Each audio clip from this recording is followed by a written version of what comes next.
ചില പേഷ്യൻസിന്റെ അടുത്ത് വെയിറ്റ് കുറയ്ക്കുന്ന കാര്യം പറയുമ്പോൾ അതിപ്പോ ഷുഗറോ PCOD-യോ തൈറോയിഡോ എന്ത് ലൈഫ് സ്റ്റൈൽ ഡിസീസ് ഉള്ള ആളും ആവട്ടെ, അവർ ഇങ്ങോട്ടേക്ക് പറയും ഞാൻ ഡയറ്റ് ഒക്കെ ശ്രദ്ധിക്കുന്നുണ്ട്. കഴിക്കുന്ന ഭക്ഷണത്തിനെ പറ്റി കൂടുതൽ അന്വേഷിച്ചാൽ പറയും ഞാൻ ചോറൊക്കെ കംപ്ലീറ്റ് ഒഴിവാക്കി ചപ്പാത്തി മാത്രമാണ് കഴിക്കുന്നത്. എത്ര ചപ്പാത്തി കഴിക്കുമെന്ന് ചോദിച്ചാൽ ഒരു 5-6 ചപ്പാത്തി. അല്ലെങ്കിൽ ഞാൻ സാലഡാണ് കഴിക്കാറുള്ളത്. സാലഡിൽ കുക്കുംബറും പച്ചക്കറികളും ഫ്രൂട്ട്സും ഒക്കെ ഞാൻ ആഡ് ചെയ്യുന്നുണ്ട്. കൂടെ ഒരു ഡ്രസ്സിങ്ങും ആഡ് ചെയ്യും. ഡ്രസ്സിങ്ങിൽ എന്താ ചേർക്കുന്നതെന്ന് ചോദിച്ചാൽ സോയ സോസോ എന്തെങ്കിലും സോസ് ആയിരിക്കും. അതല്ലെങ്കിൽ റാഗി ദോശയോ ചെറുപയർ ദോശയോ പ്രോട്ടീൻ ഉള്ള സാധനമാണ് ഞാൻ കഴിക്കാറുള്ളത്. എന്തും കൂട്ടിയാ കഴിക്കുന്നതെന്ന് ചോദിച്ചാൽ കെച്ചപ്പ് കൂട്ടിയിട്ടായിരിക്കും. പ്രോബയോട്ടിക് ഒക്കെ കഴിക്കണം എന്ന് പറയുമ്പോൾ ഞാൻ ലസ്സി ഒക്കെ കുടിക്കാറുണ്ട് എന്ന് പറയും. എന്ത് ലസ്സിയാന്ന് ചോദിച്ചാൽ സ്വീറ്റ് ആൻഡ് ലസ്സി ആയിരിക്കും.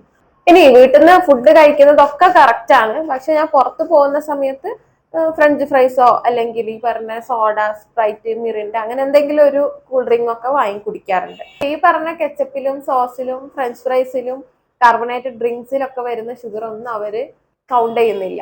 ഇത് ഞാൻ വല്ലപ്പോഴും കഴിക്കുന്നവരുടെ കാര്യമല്ല കേട്ടോ പറയുന്നത്, സ്ഥിരമായിട്ട് ഇങ്ങനെ കഴിക്കുന്നവരുടെ കാര്യമാണ് പറയുന്നത്. അപ്പൊ നിങ്ങളുടെ കൂട്ടത്തിലും ഇതുപോലെ ഡയറ്റിങ്ങിന്റെ സമയത്ത് ഇത്തരം രസകരമായ അബദ്ധങ്ങൾ ചെയ്യുന്നവരുണ്ടെങ്കിൽ അതൊന്ന് കമന്റ് ചെയ്യാട്ടോ.